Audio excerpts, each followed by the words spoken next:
Hi, I'm Dawn Marie Solais with EQ Solutions U 2.0, and I am so excited to be here with my friend, Paul Larsen. He is a speaker and author, an amazing coach, and such an excellent human being. We are going to be talking primarily, but with other things, about imposter syndrome, which is such an interesting topic to my heart, something I have certainly had to work my way through. But Paul, hi, and please tell people more about you. It's always better from your voice than mine. Oh, Don Marie, thank you so much for that.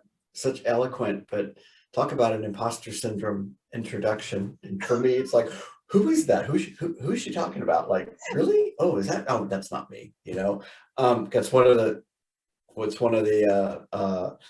components of imposter syndrome is kind of like giving away our compliments and our recognition. So, but I appreciate that. It's been so wonderful getting to know you through the last few years. So I just so appreciate what you do and who you are and how you serve community. And it's an honor to be here today. Yeah, when I hear speaker, coach, author, all those things, it's like today's Monday, so I guess I'm all of those. And more importantly, I'm a human who has learned lots of things in my life. So the decades, the decades, the decades. No, it's not. Don't adjust your Zoom. That's me. The decades. I've been able to look at my life and recognize my successes and look at what we might consider failures or mistakes, learn from those, and move on. And then bring those into who I am today in terms of service. And I'm called to service in terms of our community via coaching. That seems to be the avenue that speaks well to this introvert and somebody who really enjoys working with people, normally in smaller groups or even one-on-one. So love what I do and just love being here and talking to you. And that's about all I need to share about myself. It's been a wonderful, blessed life. Thank you so much. Yeah, Paul, you and I met when you were releasing I think it was your first book, right? Find Your Voice as a Leader, which is over your right shoulder. Yeah, right by my kitty up there. Yeah, I love your kitty. Imposter kitty. Imposter kitty. Or it's not the actual kitty. It's not the actual kitty. And I really loved your book. I still recommend it today to folks. And when I started thinking about doing this video series, which you and I have talked about, the purpose of this series is to help people find as many different ways of connecting to themselves and validating themselves and building themselves as possible, because what works for one won't necessarily work for everybody. So I want to put a lot of voices out there. And you were one of the first people I thought of. I'm like, oh my gosh, I have to talk to Paul. Because you and I had such an amazing experience when you were releasing that book. We were just joking before I hit the record button on this that, we need to record all of our conversations because they end up being so rich and full. And I wanted your voice to be part of the solution gathering that I'm doing.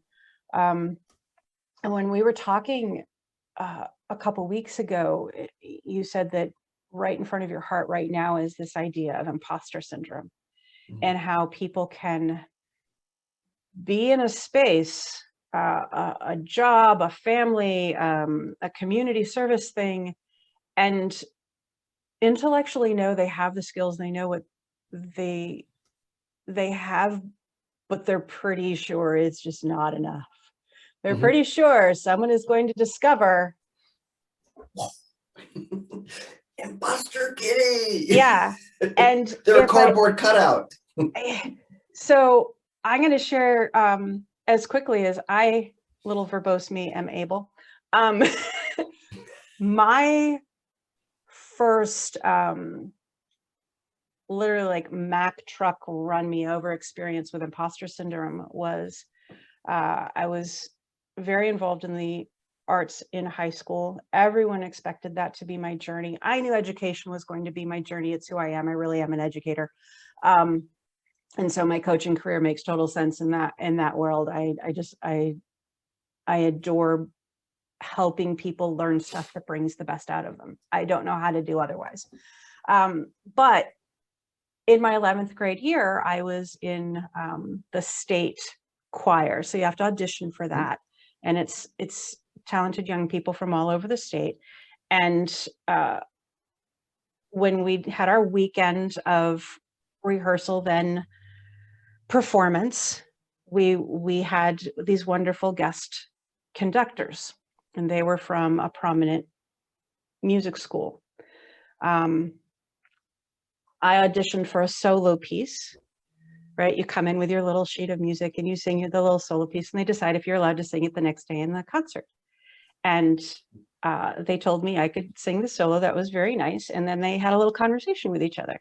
And the pianist came back to the piano, and the conductor said, "Can you sing this?" Da-da-da-da. I sang it. "Can you sing this?" Da-da-da. I sang it. In about 5 minutes, they had offered me a tuition and room and board full 4-year scholarship in my junior year to this music school. Wow. And I was very honored, but I was sure they were wrong. I was sure. "You spent 5 minutes with me. You are so sweet. That's so kind of you. You're wrong. And thank you, but no." And I left the room walking away from a full ride to school. I did it again when I was auditioning for schools for voice.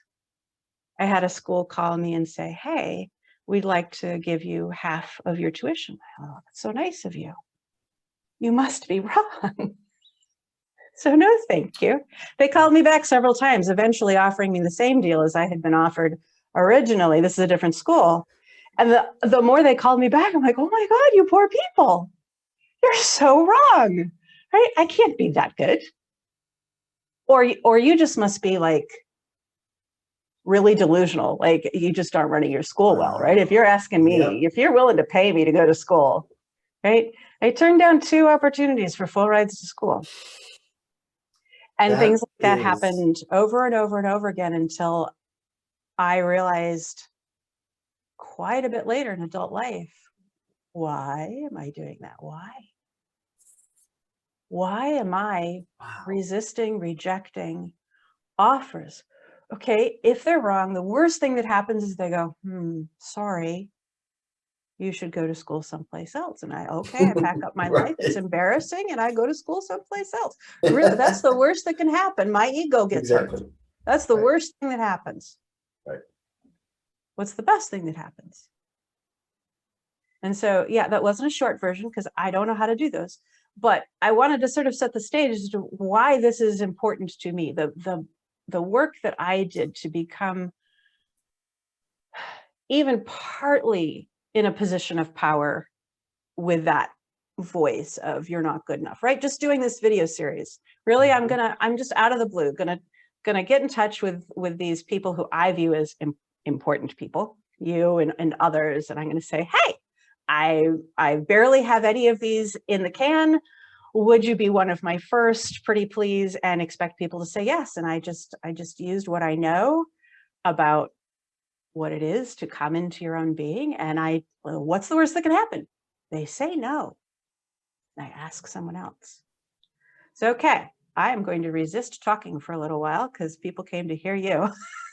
But I kind of wanted to set the stage of how I really, really get what it is to think somebody's going to discover you're just not that good. That's one of the most impactful stories of imposter syndrome I've heard in quite a while, actually, including anything I could author in terms of my chapters. I think that's imposter syndrome on steroids. And I think what's so pivotal in that story is when it happened to you. You were in 11th grade. You were a junior in high school. we think of imposter syndrome, Dawn Marie, as like things that happen when we get into the kind of more of the career trajectory, the career world, because that's where it kind of comes out. That's where people admit to having it and so forth. But that, your narrative there is so incredibly powerful, because it shows that it can happen any place, anytime, and even in the face of richness and goodness. Basically, we're offering you the school, and you're like, no, I think you got this wrong. Because what imposter syndrome does is it makes us feel like a fake or a fraud. And it comes out in certain ways, as you just so clearly denoted, around, I'm not good enough, or, oh, you're making a mistake, or, anyone could do that. It's not that special, or whatever we do to dilute our own value. We dilute our own voice. We dilute our own DNA. And looking at that, the impact that had on your life. Now, things worked out, in other ways for you. When you talk about, you were in the arts, and then you decide, but you always kind of knew that you're going to go down the education path. Well, you're in the arts now, because coaching and educating is an art. Absolutely. It is an art. Certainly yeah. So when I hear those stories, imposter syndrome is definitely, people, there's a thought out there that's like, oh, well, have more confidence. Just be more confident. It's not about confidence, really. In fact, I would going back to your story, I would imagine that you were confident in that tryout. You were confident as you were singing. Yeah. And that's what, I mean, obviously, because that's where they just they huddled and then came back to you with a full scholarship, which is not what you were even there for. So you were confident in so many different things, right? You had that confidence was showing. Yeah, it's not about just having confidence. We can be confident in our life. We can be even confident in what we're doing. Imposter syndrome is really thinking we have to be somebody else to be successful. So in that moment, hence the name imposter, it's like there's another person that we need to be. So in that moment, when they're offering you this full ride, your imposter syndrome said, oh, but you're not that person. You might have just had a good tryout here. You might have sang well. You might have been able to do whatever, and you impress them in that moment. But you're not that person who, once they get you at that school, they're going to find out they made a mistake, as you said. They're going to find out you're a fake. They're going to find out you're a fraud. They're going to find out, here's the clincher with imposter syndrome that we feel. We're going to find out we don't belong. We don't belong. So when we're in an environment of some type, situation, and it's like, what am I doing here? I don't really belong here. They're going to find out. Imposters go through imposter syndrome. Folks we go through something where it's like, they're going to find out, and I'm going to be found out. Mine, I have a few stories of that, but the one that none of them come close to what you just described. So I just love that. But the one that I think we live with it. If I go back in my life, we can probably find anecdotes around it. But back in the early 2000s, I was head of HR. I'd gone through some wonderful kind of the traditional kind of corporate trajectories and experiences. And I kind of liked working here and working there and trying things out. All of a sudden, I got into a job, and just because of what was going on with the organization, an opportunity arose for me to be head of HR, a $3 billion organization, which in my mind is more than $300. So it's like, wow, I have no idea how many zeros. But that that was a burden for me, right? But I was already sort of doing the job. And all of a sudden I found myself in this role, and I'm thinking, they're going to find out that I really don't know what I'm doing. That's another common thing. I don't really know what I'm doing around here.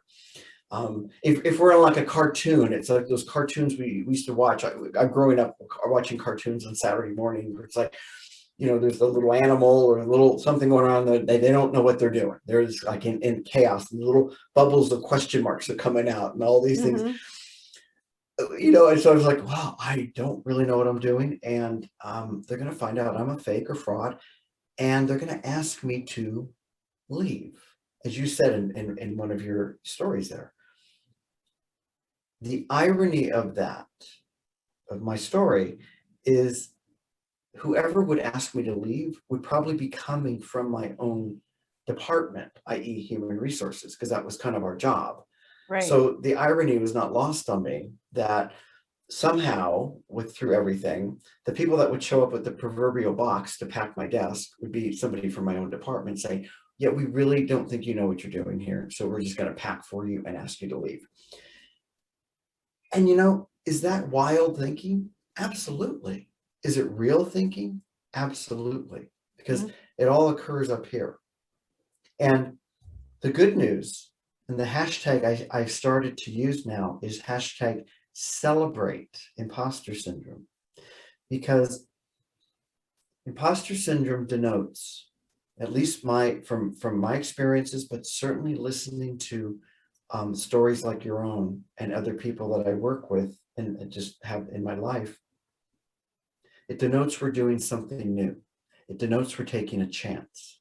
It demonstrates that we're stepping out of that proverbial comfort zone, our CZ, so to speak. We are doing something. Now, we're having all these reactions, the imposters in play, the voices in our head, the whole bit, but we are still doing something that's creating that. And that is something to celebrate. And then what we do with that is up to us. So I always, the celebration piece, the studies that have been done on imposter syndrome, by the way, it's been around, it was coined as a term in 1978. So it's been around for a few decades, but of course it's been around way before that even, right? Oh, right. Yeah. But the best thing that I love to hear about imposter syndrome, and I love to state this over and over again, and this is a little bit of my ego coming out, up to 80 or 90% of successful people in all walks of life, have admitted to having experienced some form of imposter syndrome at least once, if not consistently in their life. So you think about the people, the late author Maya Angelou, who actually has incredible statements on imposter syndrome about how when she was writing her books, Michelle Obama, Howard Schultz, who was the CEO of Starbucks and grew that company into what it is today for decades. Tom Hanks, people that are in the public domain than perhaps myself. And I bring those up because it's like, wow, these are people that in conventional wisdom would say they're successful in what they're doing, but they deal with imposter syndrome. And so I don't think the search engine optimization term we would use would be overcome imposter syndrome, to search something on it. Sure. So I use that myself in terms of how people can find me. Right. I don't think, though, we actually overcome it. I don't want to say that we can't. Overcoming something is very friction oriented to me. I've learned to integrate it. I've learned to recognize it. Hence, I've learned to kind of celebrate it. And just by calling it out and acknowledging it, and then reframing kind of that slight pivot over here to a new way of thinking, you dilute it. You dilute its impact on your life. You dilute its impact in that moment. You dilute its impact overall. So that's what's been sort of imposter syndrome loves to sort of break us open and say, no, you can't do that. You're not going to do that. And then we stay stuck. I like to say, okay, you broke me open with that. I'm going to put it back together and I'm going to do it slightly different, and I am going to go forward with that new venture, that new behavior, that new thought, that new action, that new opportunity, whatever it might be. So that to me is it's the Japanese have a wonderful sort of that Zen Buddhist philosophy called Kinzuki. And Kinzuki is, I'm going to hold up. Da-da-da-da-da. Ooh, he comes with pictures. He comes with pictures. It's when we break something, i.e., we break something, we're broken open, and we put it back together. Kin stands for golden, and Zuki stands for joinery. So we put it back together with such a golden joinery, i.e., a golden lacquer, a golden some form that just holds it in we just hold this in such respect, that we celebrate the imperfections. And this whole philosophy is just incredible, because if you think of us as humans, we are broken open on so many levels, and that can happen so often in our lives, daily, hourly, whatever it might be for the individuals. Look at this last year. Globally, we've been broken open. How we put ourselves back together, or do we just kind of sweep everything and sweep the pieces away and continue to remain broken and continue to have to deal with sort of that rawness, instead of like recognizing it and then putting yourself back together with a golden joinery, which in my mind is a new thought. It's a golden thought away from that being a fake or fraud, or, you know, all those things that we deal with imposter syndrome. That's been my life in terms of, you could even say, as you mentioned earlier, the what's in front of me. That's been in front of me for a good portion of my life. It has been in front of me with people that I work with. So that's what I work with right now, is helping to integrate and thrive with imposter syndrome versus living with it and getting stuck. Thank you so much for sharing that. I was having about 900 thoughts the whole time you were talking. So I'm going to try to pull from a few of them. I have a number of folks who will be listening to and watching this that are in their 20s and 30s, and especially with this last year, have just come face to face with some really sad, anxious, and depressing states of being. And I believe that in part, even if somebody isn't consciously thinking, I'm going to be found out, no, I'm not good enough, all of those things,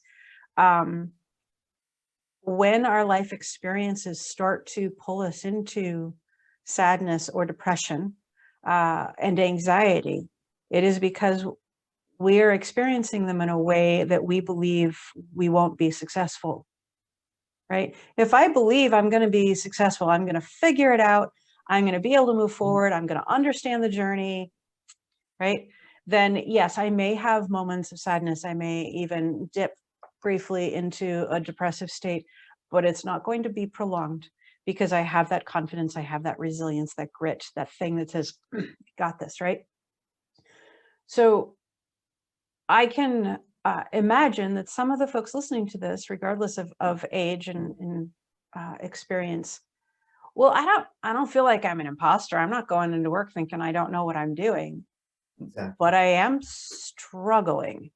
And so is there a way to talk to those folks where, okay, sure, you think you know what you're doing, and that's awesome, that's great, but what is it that you don't think you know how to do that is causing the downturn in your emotion or the ramping up of anxiety? Yeah, no, you nailed it. And absolutely, there's a way to have conversations and dialogues and sort of information that can help folks in those types of situations. We love in our world to label everything. Or we can label this and label that, and we are this and I am that, and you are this, and we just love labels. And of course, social media is a wonderful, wonderful tools and applications to really help connect us and wow, provide us information. Social media and all the resources available to us actually make our minds more of containers than computers. And so we end up with just layers and layers and layers of information and labels. So I say all that because people will sometimes talk to me and say, I've never felt that way. Never ever felt that way. It's like, wow, wonderful. Doesn't mean that doesn't mean that's wonderful. It doesn't mean you have to feel that way, right? There will be times in our lives, and I would say to your point, this year, from the kind of the post 2020 that will last for quite a while, in terms of questioning what we're doing, questioning my emotional state, questioning, the direction I'm taking. Who am I? And am I just reacting to the environment, the volatility? Look, life is volatile. I mean, the world, come on, but it's been that way. This isn't like new. It's like, it's like we could go, if I'm a student of history, because I find it so interesting, cause and effect and everything.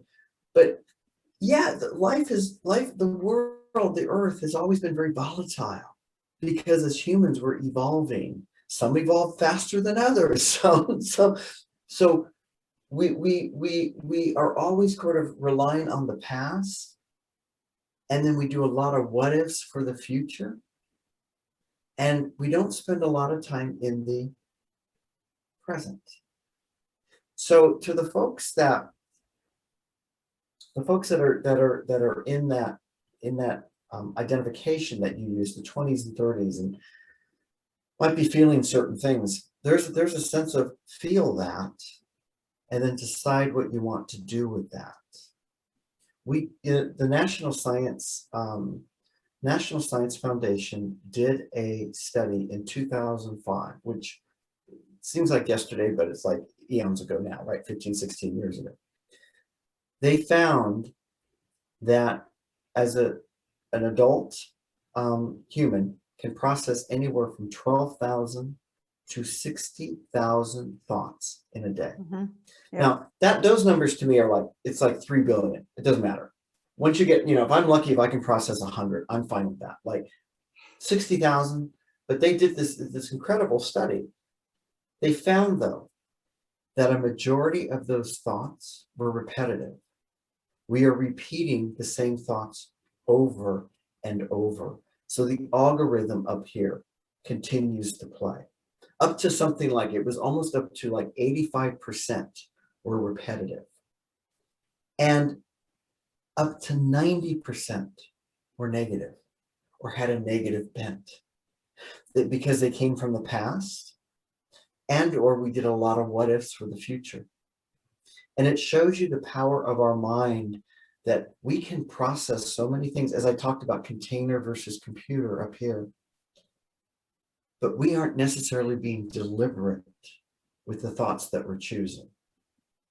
We're not being deliberate with the thoughts that we're thinking about ourselves. So that was the whole reason. You mentioned my book earlier. That was where I was when I decided to, like, what am I doing in my life? I wasn't in my 20s or 30s. I was, shall we say, slightly older when I finally had that awareness. And I was broken open. And I decided I could just put myself back together again with that golden joinery and really do something different in my life to see what would happen. And it might foster even more breakage. And so I have to be okay with that. Or I just kind of sweep all that under the, sweep all those pieces away, discard that broken piece and continue on like I've always done. And I made that deliberate decision back in 2009 to do something different. And that's where the book came out of, sort of that experience about, finding my voice in terms of who I really was, what I wanted to do, all those things that seem to be missing. But we're always here. It would be always be here. So I have an incredible family now and many people in the 20s and 30s range, just incredible. And then certainly working in some of the companies I work at, that tends to be sort of the generations that are working. And I love to interact in the sense and say, what's in front of you right now? Just as you said that to me, what's in front of you right now? What do you want to do with that? Just asking those questions and becoming aware of the present. And then what do you want to author from that? We can stay in it. We can decide to reframe and move forward. We can, whatever that may be. It doesn't have to match the imposter syndrome, or it doesn't have to match, any particular type of cause or any particular identification. Because again, we don't need the labels. We have enough of those. In those 60,000 thoughts that we think a day, I would imagine we all are dealing with a few labels in there. Yeah. So it's really about understanding where you are presently and what do you want to do with that. And again, I think there's a lot of pressure nowadays too. Again, social media being incredible vehicles and incredible ways in which to really kind of like bring fullness and contentment into our lives, but it can also bring angst because we look at other people. I want that. I want to do that. How come they're doing that? We get into that comparative. We get into the judge, what I call the saboteurs up here, and they can keep us stuck. And that's, I think, that's my biggest takeaway for what you just asked, which is understand, even at 20s and 30s, when you're stuck and what do you want to do about it. And you could be stuck for a variety of reasons, but then what's in front of you and where do you want to go? And don't give yourself don't be overburdened by, I've got to do this by next week. I've got to do this by 6 months. I even tell folks I coach with, don't even worry about a timeline. When do I have to have this done? When am I going to be that leader? When am I going to get that promotion? When am I going to figure this out? Don't worry about it. Let it just sort of flow, and you'll take the journey you're meant to take, and you'll make those decisions. Just make a decision and then make that decision right. Something that pops to my head kind of immediately is the reason I switched from middle school English teacher. I had told the universe, I want to teach. I will teach high school. I will not, under any circumstances, teach middle school. So, of course, the only job I could get was as a middle school teacher. And I loved them because they're wonderfully creatively evil in spectacular ways. And I just enjoyed every second of it. And I still, to this day, miss that environment. But I found that the trajectory of one-size-fits-all education made it literally impossible for me to reach the individual without getting reprimanded officially. You're going off script. You're not sticking to the plan. The kids talked about what in your class? And I turned to coaching because we don't get taught in any kind of official way. Some of us have amazing parents who are kind of born with knowledge that many of us are not, right? And can teach the emotional intelligence skills we all need. But most of us aren't. Most of us are just sort of thrown onto this planet. Hope you don't drown, right? And so it can be really difficult to face, just when you're saying, okay, what do I want to do with this? I don't know. Why are you asking me what I want to do with it? If I knew what I wanted to do with it, I would have done it. I don't need you, right? And I think I think that is like the moment where you go, oh, I don't know. I don't know what I want to do. Maybe I think I know what I'd like to do, but I don't think I've got what it takes, right? That's when you need a coach. You need a coach to help you put those things in perspective, to give you the skills, to work with you, to bring out of you what is naturally there. Yeah. And be able to be you so much more successfully. But I'm so grateful that you talk about this in terms of learning to work cooperatively with the stuff that's in us. Like that. Work cooperatively. Ooh, like that. I just had Mhm. this wonderful conversation. One of the folks in this interview series, Nate Regier, who works with what's called the process communication model. And in very simplistic forms, it's the idea that instead of types of people, there are types in people. We Mhm. all have them. We Mhm. just utilize them differently. We bring them forward Exactly. in different Mhm. measure. And when we can begin to understand that I don't have to, like you said, label myself, box myself in. I have clients who are on the autism spectrum, things like that. And sometimes they come to me and they say, yeah, but I'm not like this. Okay, Mhm. great. Let's work with who you are and not worry about whether or not you fit the dictionary definition, whether or not you present as others present. Mhm. Let's just find who you are, your central self. That's how I refer to the us that has been there from birth forward. Yeah. That central self is who has kept us afloat even in our most challenging times. We just aren't ever taught how to communicate with that central self, how to honor, respect, care for, tend to, love that central self. And so it gets very, very Oh, crowded and buried with all of this, that repetitive thought cycle of it has been bad. I think it's bad now. It might be bad in the future. It has been bad. I think it's bad now. It might be bad, right? And exactly. all of this thoughts, our central self is still there going, hi, you're okay. Exactly. You're actually Exactly. more capable than you think, right? Oh, mhm. Who we are at our most core, our most present, grounded selves is the reason why we're still standing. Yeah. There is something in us that has brought us through.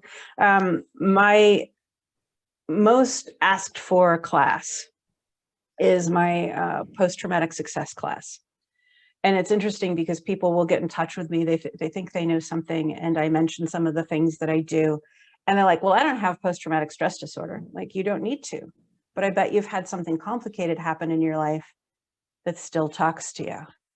It Right. stands about here. And when certain things happen, the volume gets turned up and it's a little louder, and something else happened and the volume gets turned up. And then pretty soon what you're doing is evaluating your present based on your past and the story you told about it.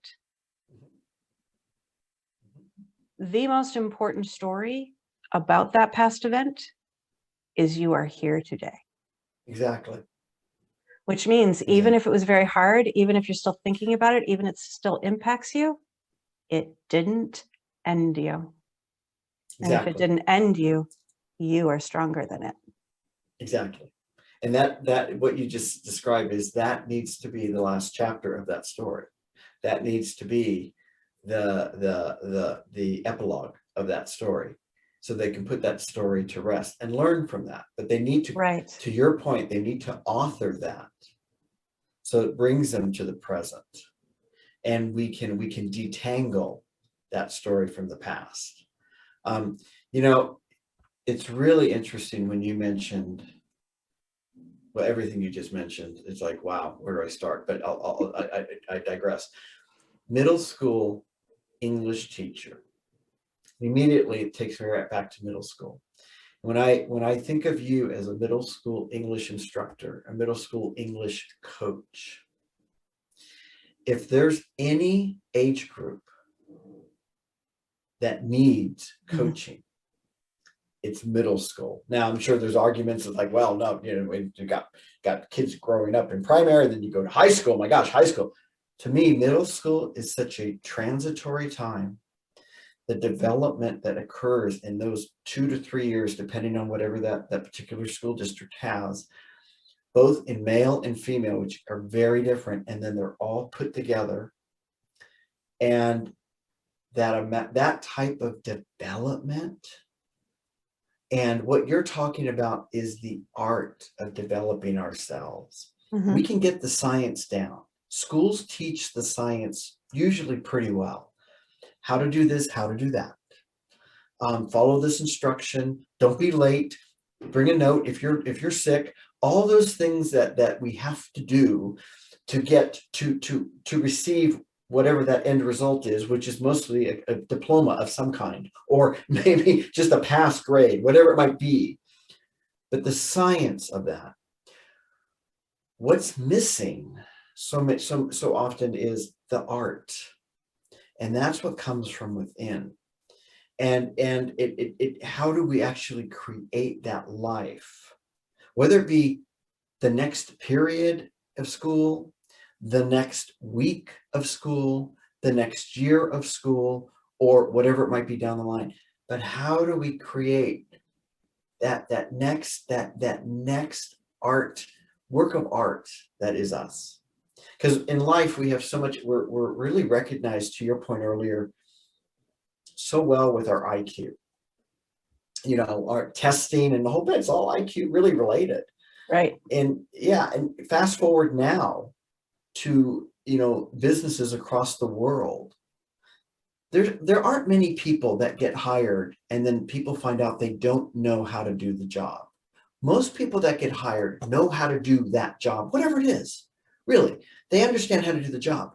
Most people that have performance issues at work, or leave work, or are not successful in a job, it has everything to do with the art of who they are, which comes out in our emotional intelligence. They don't understand how to use the intelligence of their emotions at work. They usually don't get fired from work or leave themselves because they don't know how to do the job, right? It's because they don't know how to relate. They aren't self-aware enough. They may not have that motivation or drive. They don't have the empathy and the social and relationship skills. We see this all the time. But if you go back to what you just mentioned, that's where it starts. That's where it starts. In fact, I remember growing up and I loved grammar school, what we call K through 6 when I was growing up, so 6th grade. My middle school was 7, 8, and then high school was 9 to 12. But in grammar school, I would say I was a fairly EI kind of person walking around. I had empathy for little kids that were crying. I had give them part of my lunch. And also, I kind of had that, it was kind of built into me. Got to middle school and that stuff didn't work as well because I was in an environment where that had not necessarily been developed very well. So those 2 years were very pivotal for me. Not the best years in terms of experiences, but the best years in terms of learning. And then we get to high school and it's sort of some things start to kind of click. That was my experience. I recognize that's certainly not everybody's. But we look at our lives and then fast forward to the 20s and the 30s and the 40s and even further than that. And we wonder why there's so many problems in the world. Why does this team not get along? Why is this manager having so many issues at work and people are leaving his or her team because they don't like working for them? Wow, it has a lot to do with the way we've developed and then what we validate and recognize within our communities. So for me, you nailed it when you just talked about the skills, the framework, the models, all those things that we can bring out that create that artful expression of who we are. And that's what was so stifled in me for so long, that it kind of burst out in 2009. It was like, wow, wait a minute. And, it came out, we have all rites of passage in our lives, and it came out when my father passed away. And he had a wonderful life. He was an incredible human being, as were both my parents. But at his memorial service, people, were talking about what a wonderful man he was relationship-wise. They weren't saying he was a darn good pilot. He could fly us in and out of every storm there was, blah, blah, blah. They weren't saying that. They were talking about what he meant to them as a person, as a human, as a neighbor, as a friend, as a relative, whatever it might be. That was all that intelligence of his emotions, that he fostered all of this. That's when it hit me. I literally was in the church sitting there listening to these wonderful, these wonderful messages, and it just hit me like a I'd say like a bright ray of sunshine, but it was more like a ton of bricks. It was like, what are they going to say about me? It was that moment of like clarity that we get in our lives, And I sat there and I said, I wasn't sure what they would say about me.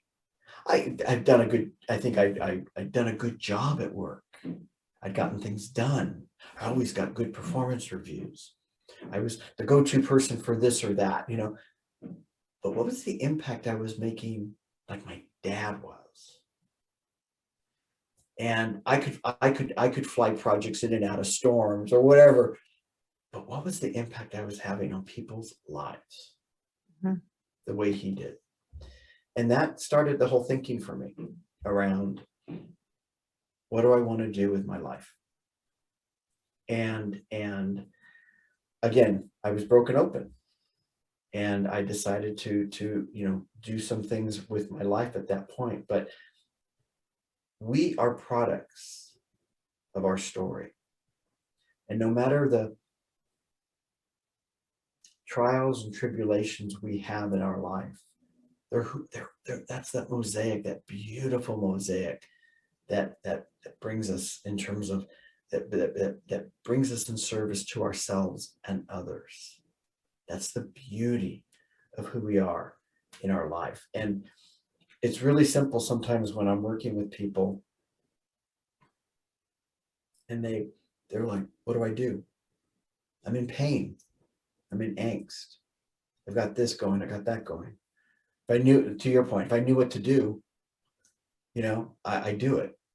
It doesn't necessarily always be about doing. It starts up here. Right. Because if we don't change this up here, the actions don't stick. So the questions I always look at is, what do you want to achieve? What do you want to avoid? And what's one step, one thought you can take right now for that? Very simple. We always could talk about achieving things and going for things, but we don't always talk about what we want to avoid. And then we never talk about necessarily what's the one thought, the one step up here we need to take. It's easy to say, oh, I need to go to the gym and do that or work out. But if we don't change this up here, guess what? We won't be going to the gym. Well, I don't even know if we still go to the gyms right now, but we won't be going to the gym come February, which is why gyms are always empty after January, because people haven't changed this. Right. They haven't changed their thoughts. So it really is a series of, to your point, it's a journey of how we put ourselves back together, no matter how major or minor the break might be. And nobody judges the major or minor, because that's up to us. But how we put ourselves back together with those little pieces, with that golden joinery, with that carefulness and the love, because we don't tend to do that. We tend to break, and then we tend to, like I said, we either sweep it away, or we give ourselves a lot of talk, which can be very, very negative. But it's all about sort of, wow, how can I achieve something? What do I want to avoid? And what's that next thought I want to have that will help me down that road, little by little by little, because these pieces go back together. This whole process is an incredible process if you read about it, and it's not done in like just minutes. It takes days and months, and that's what it takes with us. But that's sort of my gift to myself, is I've had times where things have been, I've thought, wow, what am I going to do? How am I going to get out of this? What's the answer here? And I gave myself permission to figure that out. And that's the key. Yeah, oh, I love that. You gave yourself permission to figure it out.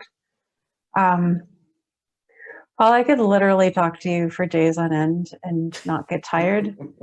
But I think you just said a really beautiful thing to kind of cap off the conversation for today. I am hoping we will have many, many more. Absolutely. That idea to give yourself permission. Because if you don't give yourself permission, it doesn't matter if other people do. Right. Right. And if you give yourself permission, it doesn't matter if other people don't.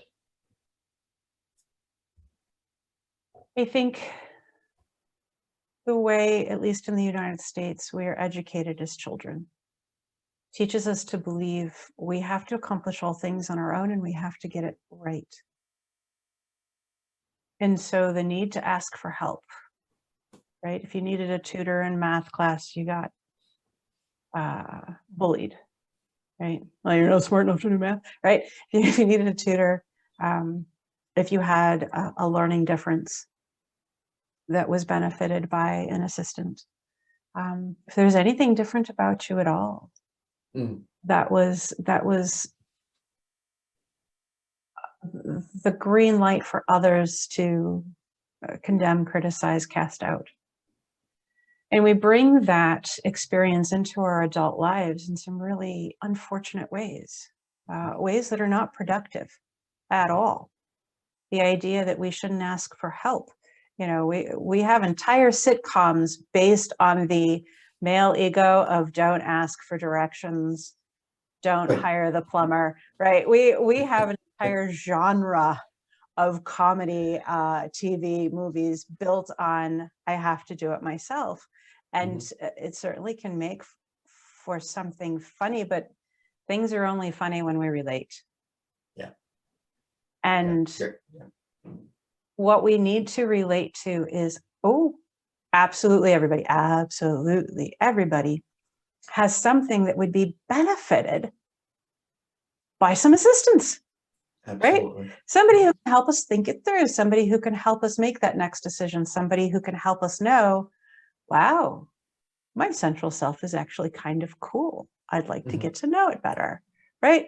All of those things, having a coach, which is why Forbes magazine is now talking, 2 to 5 times a year on their front cover about emotional intelligence, coaches, like all of that stuff. Because the top level people have begun to realize, wow, if I don't handle what's between my ears, if I don't handle the thoughts that are happening that impact what comes out of me, all the money in the world doesn't fix what I break, right?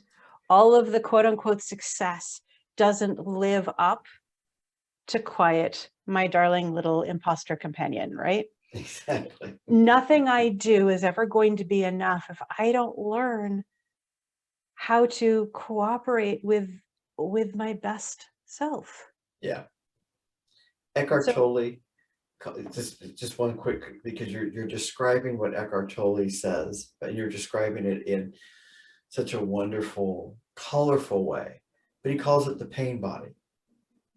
If we are not aligned to our inner self, which is what you and I have been talking about, and which is so important, and we know when we're misaligned, but when we're not aligned to our inner self and we're not in the present, our pain body can take over. And the pain body reacts from the fear mindset, or the fixed mindset, which is all based on fear, as we know. Right. And then the result of that is everything we see in the world, the destruction, the wars, the poverty, all the things that man creates, quote unquote, mankind creates. It's like, wow. So you're describing that, and it's like, it's because we haven't given ourselves permission, to your point. Just release some of that burden as much as you can, little by little, little by little. When we have more time, you and I can go into this, our lives, because there's intersections that come in. I've been sober for over 30 years, and that was one thing that was a part of me that, I really needed to take a look at. You mentioned school. I went through the bullying piece of school on the receiving end of that, in understanding that. And so as you and I have said, we experience these things. I don't let those replay, though. I put an epilogue, as you and I talked about, and I end that story, and then the story just becomes sort of a binder on my shelf that I can pull out and learn from, and bring as a coach to different experiences around empathy or sympathy or listening or relationships, whatever it might be. That's what our stories can create for us. Or we live in those stories and then we don't process and we don't move forward. And you and I both know that that's, unfortunately very common as well in today's world. Absolutely. Yeah.